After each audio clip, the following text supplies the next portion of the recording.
acsportstips.com. This is our week 4 predictions and picks page. We're going to get into our predictions and picks for the upcoming weekend in a couple of minutes. Just check out our website, www.acsportstips.com. We'll have a written breakdown for both the Thursday night BYU at Boise State game and the Baylor at Louisiana Monroe game, so check that out on our website.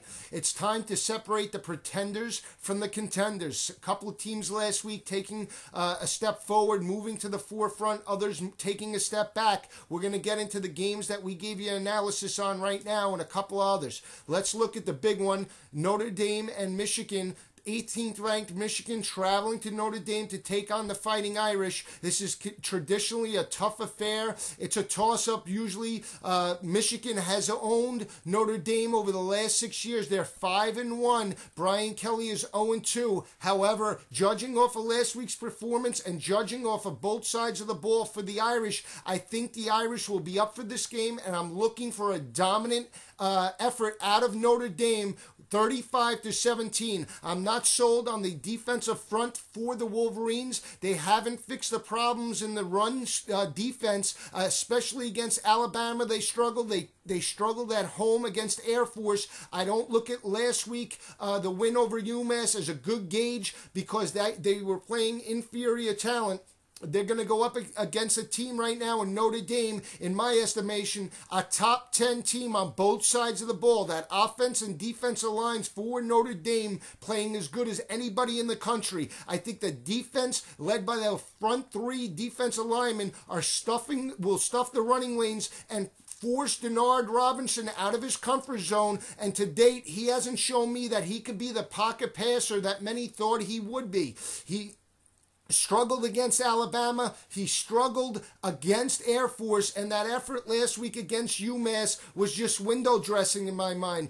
Both Michigan losses last year were on the road, both to Michigan State and Iowa, in which Denard Robinson threw key interceptions because both teams forced him to stay in the pocket and make his reads. We expect the same sort of game plan out of Brian Kelly and his defensive staff. Look for Mane Te'o and the 3 defensive linemen to get pressure on Denard Robinson and contain him. Robinson is better when he rolls out of the pocket. We expect Notre Dame to keep him in the pocket and force him out of his comfort zone. We're looking for a dominant victory out of Notre Dame. We think Theo Riddick and Sierra Wood pick up major yards rushing on Michigan, and we're looking for a 35-20 Notre Dame victory at home. They crack the top 10 and move to 4-0. Another game that we talked about was Kansas State and Bill Schneider traveling to Oklahoma to take on the 6th-ranked Oklahoma Sooners. Oklahoma has owned Kansas State over the last 8 years. Bill Schneider's 1-7 against Bob Stoops and has struggled mightily against the Sooners. Last year, they did have the lead going into the second quarter. They were up 20-17 at home. Colin Klein did have yards. They fell behind early, 14-0, and then they took the lead 20-17. But after that, it was all Landry Jones and the Oklahoma Sooners. They had a decisive victory, 58-17 in Manhattan. Now, Kansas State had 3 straight home games against Missouri State, North Texas, and Miami, and looked very good. We said defensively for the Wildcats, they had to keep Oklahoma in the red zone to field goals and not touchdowns, and we think that's the difference. Oklahoma is 10 for 10 in red zone scoring opportunities, all 10 tries by touchdown. They've scored 10 for 10, all touchdowns in the red zone. They're led by Blake Bell and their version of the Wildcat. That's the difference. And on the defensive side of the ball, Oklahoma has experienced juniors and seniors in the secondary that could add to run support. We think Oklahoma has a dominant victory at home and continues Bill Schneider's woeful record against the Sooners. We're calling for an Oklahoma victory, 45-20. 20. Not sold completely on the Wildcats. They're 3-0, but we think the creme de la creme is Oklahoma out of the conference. They're sort of lurking. Nobody's really talked about them. They're sitting at number 6. They haven't looked good both offensively and defensively. They do have a week off. We expect them to be focused for this game, and we're calling for a dominant Oklahoma victory against Kansas State, 45-20. The California Golden Bears traveled to USC in a Pac-12 matchup against Lane Kiffin and the USC Trojans. USC was stunned last week in Palo Alto. They dropped a 21-14 game, and now they face the Bears, who they've owned over the last 8 years. They've dominated California. They're 8-0, and it hasn't even been close. Last week, if you watch California on the road against Ohio State, they should have won that game. We said Jeff Tedford's job is on the line, and we still think that way, but his team is playing for him. They were emotional last week in Columbus. They racked up 224 yards rushing behind Brandon Bigelow and Icy Sofeli against that Buckeye defense, and USC has struggled in run defense. I don't think it's a quick fix for Lane Kiffin. He got on Matt Barkley this week for his decision-making in the loss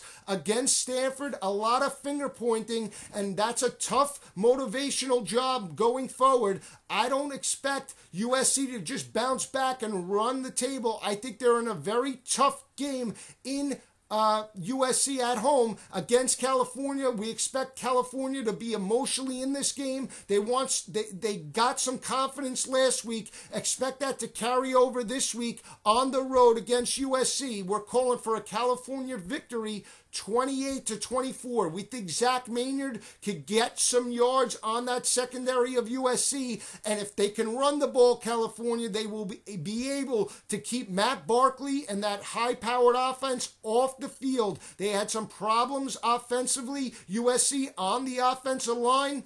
You saw what happened. Stanford was able to get pressure to Barkley through blitz packages, and the offensive line did not gel. We think that carries over into week 2, and look for a tough effort out of the Golden Bears as they pick up the victory, 28-24. Two teams that we didn't talk about. We're going to talk about them right now. A tough matchup in South Carolina with the Missouri Tigers traveling to the Gamecocks to take on the 8th-ranked South Carolina and Steve Spurrier. Everybody's talking about Missouri. They just joined the Big 12. They played Georgia tough and dropped a tough game at home, 41-20, but they were up in that game. Both quarterbacks come back. Missouri's James Franklin didn't play last week. He comes back this week. South Carolina's Connor Shaw didn't play. He was injured for the last couple of weeks. He comes back for this game. So both quarterbacks are fresh. Do they have their timing down? But it's a different animal for Missouri when you play an SEC game at home, and then when you travel to SEC country, it's a whole different atmosphere. This is going to be a wild atmosphere in Columbia, South Carolina, and the difference in this game will be South Carolina's defensive front, led by their defensive standout end, Clowney, and look for Marcus Lattimore to pick up a ton of yards on that Missouri defense. We're looking for a dominating South Carolina victory at home, 38-20. For South Carolina. We just don't think Missouri has the weapons to stand toe-to-toe with South Carolina. It's going to be a tough task to go on the road in Columbia, and Steve Spurrier is a very good coach. He'll have his team prepared for this game. We're calling for a South Carolina dominating victory, 38-20. We have an underdog that we like, that we think will be in this game.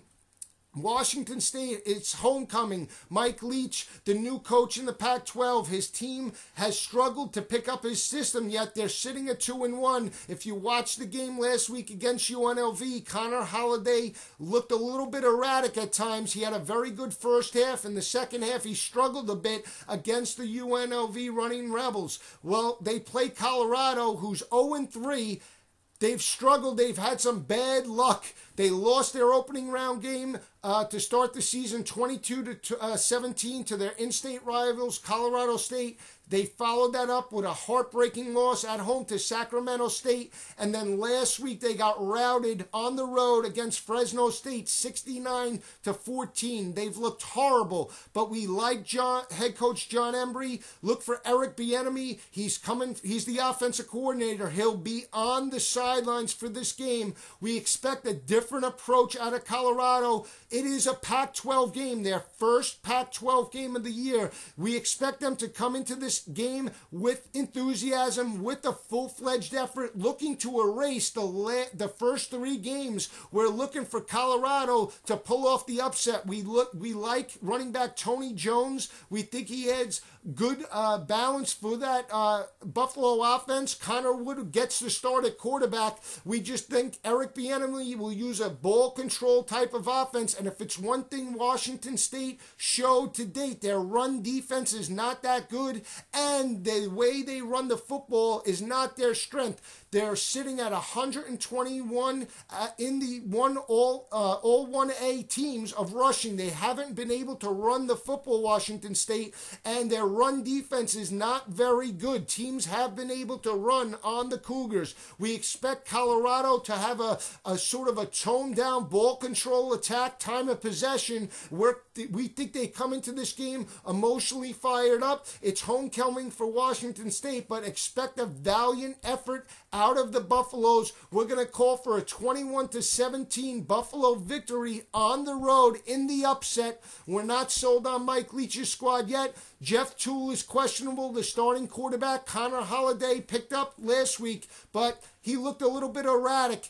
We expect the Buffaloes to give it their all. They'll be in the game from start to finish. Stay with us all week. We'll have a Week 4 recap. There's some great games this week.